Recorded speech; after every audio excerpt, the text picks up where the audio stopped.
Nagpatawag ng public hearing ang Sangguniang Bayan ng Daet sa pamamagitan ni Councilor Sherwin Assis, Chairman ng Committee of Ways and Means sa may kaugnayan sa pagbabago ng Local Revenue Code ng Bayan ng Daet, bunsod ng kautusan ng Commission on Audit mula sa rehiyong Tangkaban. Matatandaan na taong 2014 pa, nagkaroon ng adjustment ng pagbubuwis sa mga negosyante sa Bayan ng Daet. Dahil dito ay inatasan ng LGU Daet na gumawa ng kaagarang hakbang upang may update ang naturang pagbubuwis. Ayon sa regulasyon, kinakailangan magkaroon ng revision ang Local Revenue Code tuwing 5 taon. Narito naman ang panayam ni Konsehal Sherwin Assis sa Balitang Banwaan ng MTV News at Power Radio.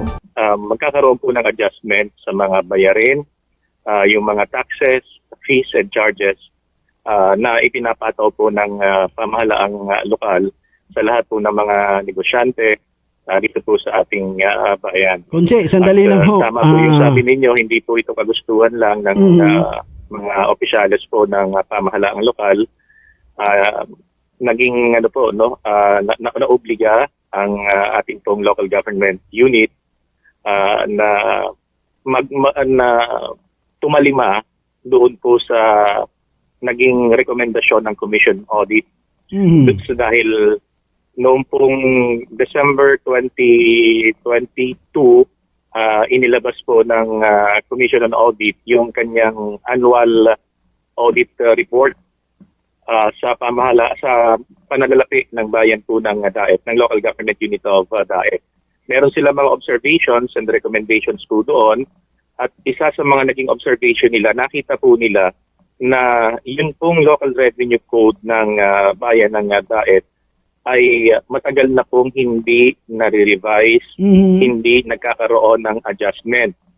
Ang pinakahuli pong adjustment sa local revenue code o revision sa local revenue code ng Daet ay noong pong 2014. Tinangka naman ni dating Konsehal Puloy Panong na ipagpaliban ang public hearing dahil sa wala sa quorum ang naturang isinagawang pagdinig. Ito pong pag-usap natin ng Vice natin lang ay hindi po ito public hearing. Public hearing po ito? Public hearing po. Public hearing po? Opo. Ay, ang alam ko po, Vice, sa public hearing, majority dapat ng lahat ng stakeholder. Ay halos ano po tayo, parang 10% lang po tayo. Therefore, wala pong public hearing.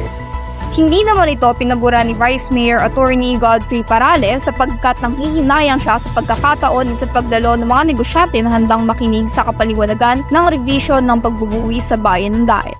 So, ang pinakamahalaga po dito ay properly informed sila, properly notified, at nabigyan sila ng pagkakataon na umaten.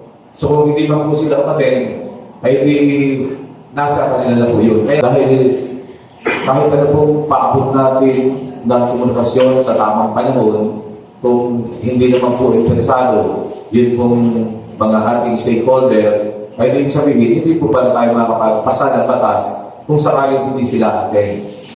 Samantala ay muli magpapatawag ng public hearing ang Sangguniang Bayan, pero ito naman ay nakalaan sa mga transport group na nag-ookupa sa 2 terminal ng ating lokal na pamahalaan.